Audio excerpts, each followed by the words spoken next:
how Cuba's BRICS membership challenges US sanctions. Hey everyone, welcome back to the channel. Today, we're diving into one of the most intriguing developments in international relations, Cuba's recent membership in BRICS, and how this bold move challenges decades of US sanctions. If you're new here, don't forget to hit that subscribe button and ring the bell so you never miss an update on global politics. For over 60 years, Cuba has been at the epicenter of US-Cuba tensions. Once a symbol of revolutionary defiance, Cuba's struggle against a harsh US embargo has defined its modern history. Today, as Cuba takes its place among BRICS nations, Brazil, Russia, India, China, and South Africa, it's not only rewriting its own narrative, but also challenging the very tools that have kept it isolated for decades. In this video, we'll explore the roots of US sanctions against Cuba, how the BRICS bloc has emerged as a global force, and what Cuba's decision really means for international power dynamics. Let's jump in. The US embargo on Cuba began in the early 1960s, following Fidel Castro's revolution and the subsequent nationalization of American properties. Over the decades, these sanctions have not only hurt Cuba's economy but also shaped its identity as a country fighting against external control. While the US government defends these sanctions as a way to promote human rights and democracy, many argue they've done more harm than good, both to the Cuban people and to US credibility on the global stage. BRICS originally started as an acronym for Brazil, Russia, India, and China, countries whose rapid economic growth signaled a shift in global power. When South Africa joined in 2010, the group took on a new dimension, not just an economic alliance, but a political counterweight to Western-dominated institutions like the IMF and World Bank. The BRICS bloc is a game-changer. It offers its members a way to bypass traditional Western systems and create a multipolar world where nations have more control over their economic destinies. Cuba's decision to join BRICS is more than a diplomatic maneuver, it's a strategic pivot. For years, Cuba has suffered under US sanctions that have restricted its economic growth and innovation. Now, by aligning with BRICS, Cuba aims to tap into new markets, secure alternative financing, and boost its investment prospects. This move sends a powerful message to the world. Cuba is ready to stand on its own, diversify its economy, and challenge a system that has long kept it on the sidelines. One of the most significant impacts of joining BRICS is economic. US sanctions have limited Cuba's access to global financial markets and constrained its development.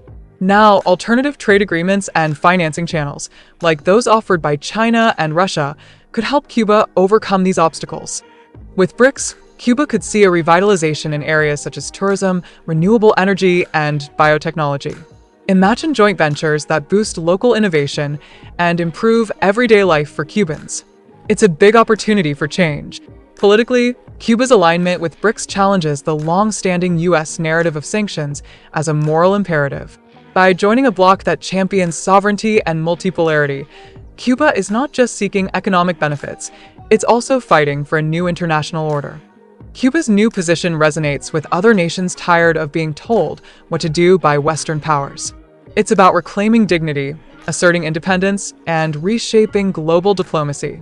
In a world where power is increasingly diffused, every small nation can have a big voice. The US response to Cuba's shift has been a mix of concern and caution. Critics in Washington worry that if Cuba can circumvent sanctions by joining BRICS, other sanctioned states might follow suit, potentially undermining US foreign policy tools. While US officials debate their next moves, experts warn that this could lead to a more fragmented global order, one where the old rules simply don't apply anymore. International reactions have been mixed. In many parts of Latin America, Africa, and Asia, Cuba's move is seen as a bold step towards economic sovereignty. Meanwhile, European policymakers and some Western analysts express skepticism, citing the challenges of coordinating such a diverse bloc as BRICS. This division reflects a deeper debate about the future of global governance. With new alliances emerging and traditional power structures in question, the world is clearly entering uncharted territory. Cuba's entry into BRICS is more than a regional shift. It's part of a broader movement towards a multipolar world.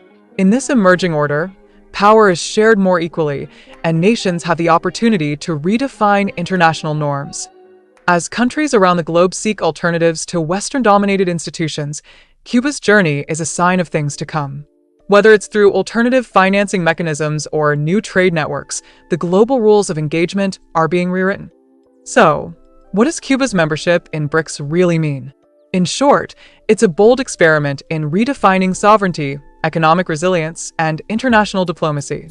While there are challenges ahead, both domestically and on the world stage, the potential for a more balanced, multipolar global order is on the horizon.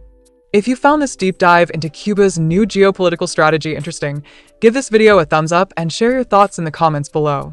What do you think this shift means for the future of US sanctions and global power? And if you haven't already, subscribe for more videos breaking down the world's most complex issues in an easy-to-understand way. Thanks for watching, and stay tuned as we continue to explore the forces shaping our world. Until next time, keep questioning, keep learning, and keep engaging with the big ideas.